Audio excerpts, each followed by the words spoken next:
Ederson signe à Manchester United et lance le mercato de Manchester United.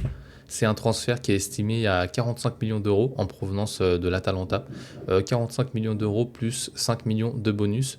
De ce que j'ai entendu, c'est plus 40 millions plus 5 millions de bonus. Après, il y a toujours le taux de change entre les livres et les euros. Mais 45, ça me paraît beaucoup. Je pense que c'est plus 40 millions d'euros et 5 millions de bonus. Donc c'est un contrat qui court jusqu'en 2031. À savoir que le joueur, il a 26 ans. Il va sur ses 27 au début du mois. Au niveau du style de joueur, donc c'est un joueur qui a 26 ans, qui va sur ses 27 au début du mois de juillet. Il fait 1m83, il est droitier, il vient de l'Atalanta. Il y était depuis 2022, donc il a fait 5 saisons en Serie A. Si on regarde sa valeur marchande en bas à droite, elle est de 40 millions. On peut voir que sa valeur la plus élevée était de 50 millions. Donc c'était fin 2024, début 2025.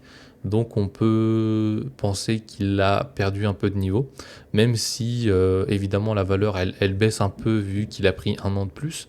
Mais 10 millions de perdus, ça paraît beaucoup. Donc c'est qu'il doit y avoir une petite perte de niveau quand même. Donc ça fait un peu peur. Si on regarde ses qualités, c'est un joueur qui couvre beaucoup de terrain. Donc ça c'est intéressant pour le milieu de Manchester, surtout quand on voyait Kobe Mainoo et Casemiro. C'était deux milieux qui avaient du mal à couvrir le terrain, surtout Casemiro. Mainoo, on voit qu'il s'améliore dans ce registre-là, même si c'est toujours pas un de ses points forts. C'est un milieu qui marque peu de buts, donc pour remplacer Casemiro, c'est pas forcément son rôle, surtout dans le duel aérien, c'est pas son point fort de ce que j'ai vu. Et un avantage, c'est qu'il a beaucoup d'expérience en Ligue des Champions, beaucoup d'expérience. Il n'a pas fait non plus des demi-finales tous les ans, mais il a fait beaucoup de matchs vu que l'Atalanta se qualifie régulièrement en Ligue des Champions en Serie A. Ensuite, on va parler de son rôle. Donc je pense que Ederson vient en tant que troisième milieu. Il va sûrement remplacer Ugarte qui va partir cet été. Donc comme vous le voyez dans la composition que j'ai fait, je pense qu'on va recruter encore deux milieux de terrain, un titulaire et un quatrième milieu de terrain. De ce qu'on avait entendu concernant le mercato, il voulait trois milieux de terrain si Ugarte part. Il y a de grandes chances que Ugarte parte. Il voulait un milieu de terrain aux alentours de 80 millions de livres, un aux alentours de 40 et un aux alentours des 20. Ça veut dire que Ederson, donc 40 millions de livres, et donc il resterait un milieu à 80 millions de livres, donc notre titulaire qui va remplacer Casemiro, et un quatrième milieu de terrain à 20 millions de livres. Ensuite, concernant son salaire, il devrait toucher environ 5 millions d'euros. J'ai calculé, ça fait à peu près 4,3 millions de livres sterling, et donc ça le place juste derrière Diogo Dalot. Donc Malacia va partir, donc il sera entre Dalot et Lamens. Donc ce qui correspond, selon la grille salariale, ça correspond bien à un troisième milieu.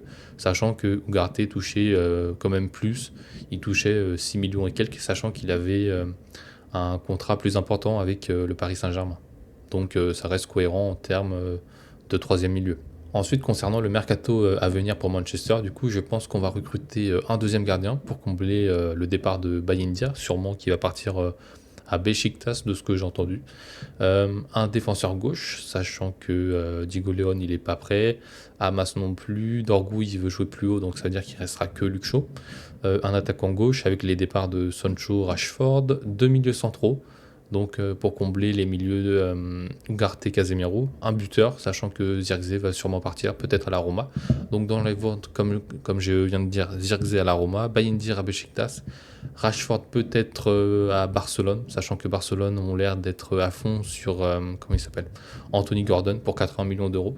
Donc ils nous embêtent pour 30 millions d'euros, mais 80 pour Anthony Gordon, ça n'a pas l'air de les gêner. Ensuite, on aura Onana. Onana, ça va être très difficile de le vendre, sachant que son salaire va en plus augmenter avec la Ligue des Champions. Le salaire augmente de 25%, il me semble. Donc ça va être compliqué de le vendre. Donc à mon avis, il va encore être prêté une saison à Trabzonspor. Donc on va voir. Et enfin, Ugarte a fait savoir au club qu'il voulait partir. Donc c'est très bien, vu son niveau des dernières semaines et même des derniers mois. Vaut mieux qu'il parte. Et ensuite, je les ai pas mis parce que c'est pas des ventes, mais Casemiro et Sancho vont partir, donc ça va libérer deux gros salaires, donc c'est bien pour les finances du club. Et enfin, j'ai sélectionné un dernier tweet pour vous rassurer, pour me rassurer aussi, parce que Ederson, ça semble un peu léger, mais il faut bien comprendre que c'est le troisième milieu de terrain. Ça veut dire qu'il y en aura au moins un autre, ça c'est sûr et certain. On parle beaucoup de Matheus Fernandes qui semble prioriser Manchester United, même par-dessus le PSG, par-dessus Liverpool ou d'autres clubs comme ça. Donc c'est intéressant, sachant qu'on a vu l'été dernier que Manchester voulait que les joueurs annonce qu'il préférait Manchester United pour être plus tranquille sur les négociations. On a vu ça avec Cunha, on a vu ça avec Mbeumo, on a vu ça avec Šeško. Donc s'il fait comme eux, il a vraiment de bonnes chances de venir, je pense, sachant que West Ham est relégué. Apparemment, il demande 90 millions, donc bon, c'est toujours un peu surévalué. À mon avis, il partira dans les coups de 60, 70, quelque chose comme ça. Et puis les Basques, c'est un transfert un peu plus risqué parce qu'il a fait une saison moyenne. Une fin de saison, il revient bien, mais un peu plus risqué. Et puis il y a Tchouaméni, mais Tchouaméni, j'y crois pas du tout. Je pense que jamais il partira du Real Madrid, malheureusement. Ah oui, puis aussi il y a Henderson. Henderson, j'avais oublié parce qu'apparemment il a choisi Manchester City.